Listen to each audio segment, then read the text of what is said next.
भगवते देवरहाय। राधे राधे। प्रश्न है कि देवरहा बाबा जी ने समाधि कैसे ली और क्यों ली। मैं आपको बता दूं, सिद्ध महापुरुष जिनका उम्र रोज एक पहर बढ़ जाता है, बाबा ने हमसे बताया, बच्चा मेरी उम्र एक पहर रोज बढ़ जाता है। अब आप चौंक जाएंगे कि एक पहर उम्र कैसे बढ़ता है। अगर हम एक प्रहर नित्य समाधि की अवस्था में रहें, श्वास की गति को रोक दें और अनाहत चक्र में या सहस्त्रार में या मणिपुर चक्र में जाके स्थित हो जाएं, तो हमारी आयु वहीं रुक जाती है। सिद्ध महापुरुषों की आयु की कोई सीमा नहीं होती है। वो इच्छा से आते हैं और इच्छा से जाते हैं। ऐसे ही हमारे गुरुदेव ब्रह्म ऋषि योगी सम्राट श्री देवरहा बाबा सरकार जी, आपका प्रश्न है कि उन्होंने महासमाधि क्यों लिया। यही प्रश्न क्यों नहीं लगा करके हमने गुरुदेव से किया। 6 महीना पहले, समाधि लेने से 6 महीना पहले बाबा ने घोषणा किया, इस दिन इतने बजे हम महासमाधि ले लेंगे। हमने बाबा से बहुत प्रार्थना की, गुरुदेव ऐसा जरूरी नहीं है कि आप समाधि लें। बाबा ने कहा, बच्चा अब हमें इस शरीर को छोड़ना ही होगा, क्योंकि अभी जो स्थिति चल रही है वो हमारे अनुकूल नहीं है। बच्चा, सारा संसार त्राही त्राही करेगा, लोग अधर्म में लिप्त होते जा रहे हैं। हमने प्रार्थना किया, गुरुदेव आप तो धर्म के रक्षक हैं, धर्म के मार्गदर्शक हैं। बाबा ने कहा, हाँ बच्चा, अब वही कार्य मैं सूक्ष्म शरीर से करूँगा। बच्चा, जब परमात्मा का आदेश हो जाता है तो हम सिद्ध योगी इस मोह और माया में नहीं पड़ के तत्व में स्थित होकर के इस शरीर को वैसे ही त्याग कर देते हैं जैसे तुम लोग वस्त्र को, पुराने वस्त्र को छोड़ देते हो। जैसे मलमूत्र के वेग को तुम नहीं रोक सकते, त्याग देते हो, ऐसे ही ये शरीर भी मल स्वरूप है। इस शरीर में रहने वाला ये आत्मा परम चैतन्य है। बच्चा, ये हाड़ मांस का शरीर, आपको मैं बताऊं, बाबा ने समाधि से पहले बोला था, मेरा ये शरीर विकृत नहीं होगा, 3 साल तक इसमें कोई भी विकृति नहीं आएगी। बाबा ने बोला, ये हाड़ मांस का शरीर और योगी कभी भी इसमें एक नहीं होते हैं।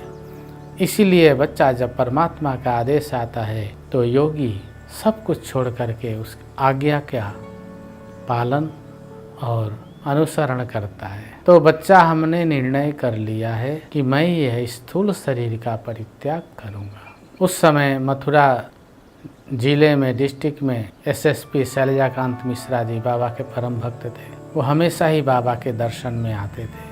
उनको भी ये बात पता चल गई। धीरे धीरे करके जो खास भक्त थे उनको पता चल गई, दर्शन के लिए आने लगे।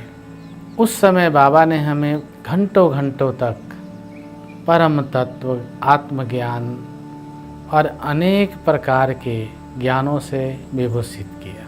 बाबा हमेशा ब्रह्मलीन अवस्था में रहते थे और जब योगी का परमात्मा को आदेश आ जाता है तो वो उस परम पिता परमेश्वर परम तत्व के सामने किसी की कुछ नहीं मानते।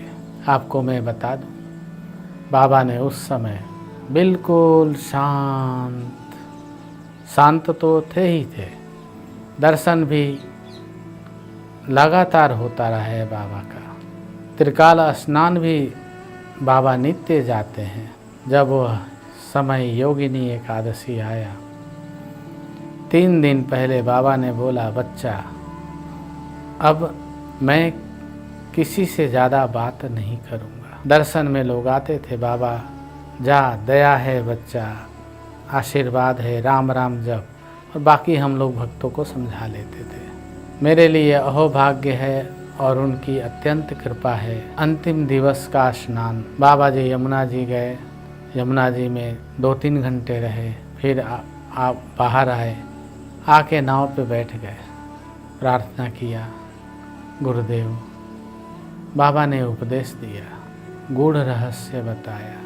मचान पे आ गए, बाबा ने बोला था स्नान में जाने से पहले, बच्चा अंदर से मचान को खूब बढ़िया से धो दो, अब बच्चा तुम यहाँ प्रवेश नहीं करोगे। मैंने बोला जी सरकार। उन दिनों की, उस समय की मैं घटना बताता हूँ।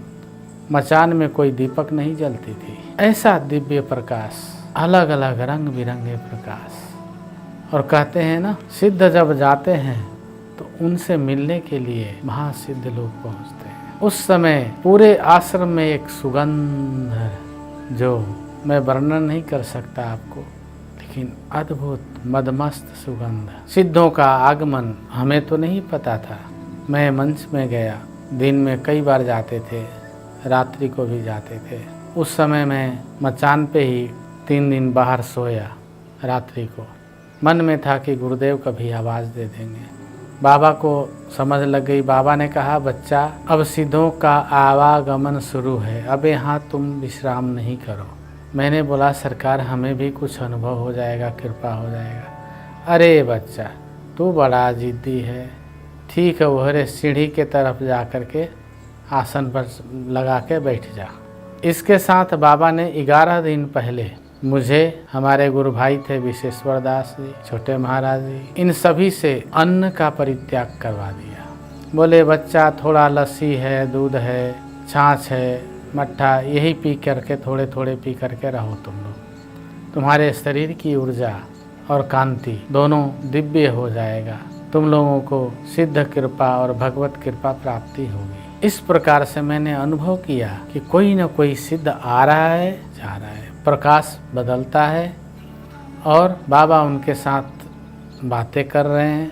इस प्रकार से सिद्धों का आना और जाना होता है। इस प्रकार से 19 जून 1990 में बाबा ने ब्रह्म रंध्र भेद करके अपने दिव्य चैतन्य स्वरूप को ईश्वर परमपिता के दिव्य और महास्वरूप में विलीन कर लिया। बाबा के लिए शरीर धारण करना, शरीर को छोड़ना बहुत बड़ी चीज़ नहीं है। बाबा तो महायोगी है, परम योगी, परम तत्व। ऐसे महायोगी को, ऐसे गुरुदेव को मैं सत सत प्रणाम करता हूँ। मेरे ऊपर अत्यंत कृपा है उनकी। उन्होंने कहाँ से जन्मा हुआ व्यक्ति, कैसे रहने वाला व्यक्ति अपनी शरणागति कृपा प्रदान की है। सद्गुरुदेव भगवान की जय। इस प्रकार से बाबा ने इसलिए समाधि लिया कि यह समय बाबा के अनुकूल नहीं था और ऊपर से परमात्मा का आदेश था, इसलिए बाबा ने अपनी समाधि ले ली। गुरु कृपा आशीर्वाद। राधे राधे।